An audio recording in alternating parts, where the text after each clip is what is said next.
So hello everyone, good morning. আমি মাধবী, আমার চ্যানেলে তোমাদের প্রত্যেকে জানাই স্বাগত।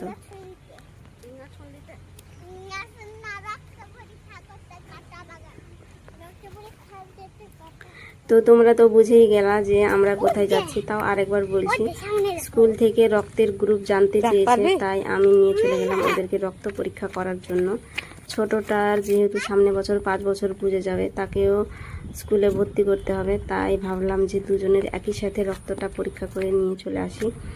তাই আমরা যাচ্ছি ডাক্তারখানা।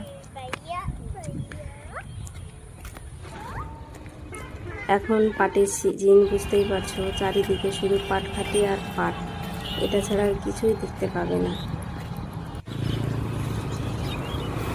আমাদের বাজারটা কাছেই, তাই আমরা হেঁটেই চলে গেলাম বাজার।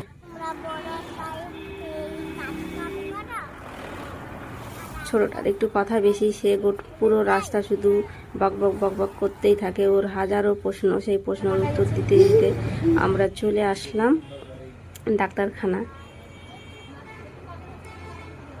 বড়টা এক মনে তাকিয়ে রয়েছে ঘড়িটার দিকে। সে সময়ের ঘন্টার ও মিনিটের কাঁটা কীভাবে ঘুরছে সেটা মন দিয়ে দেখছে।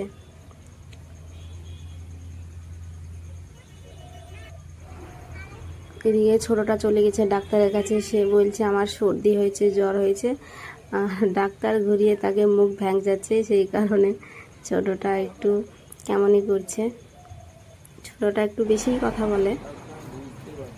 ও আগে রক্ত পরীক্ষা করবে বলে আগে গিয়ে বসে আছে।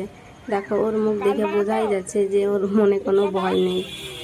সাহস করে গিয়ে ও আগে গিয়ে বসে আছে।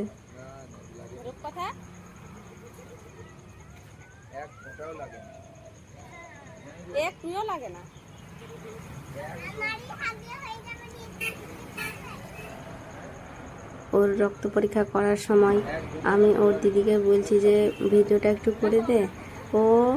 ওর বোনুর রক্ত পরীক্ষা করছে, ওর বোনও ভয় করছে না। ওর ওই ভয়ে এমন অবস্থা হয়ে গেছে যে ভিডিওটাই করে দিতে পারলো না।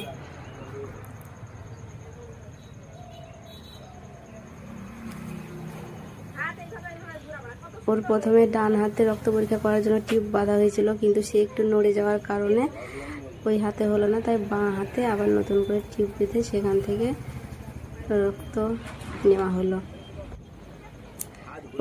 তারপরে বড়টার পালা। সে তো ভয়, আমাকে বলছে প্লিজ মা আমাকে চেপে ধরো। তা ওকে জড়িয়ে ধরার পরে বুঝতে পারলাম ওর হার্টবিটটা এমন বেড়ে গেছে, মনে হচ্ছে যেন হার্টবিটটা পুরো খসে পড়ে যাবে। তারপরে যখন ওর এত তাড়াতাড়ি যখন রক্তটা নেওয়া হয়ে গেল, সে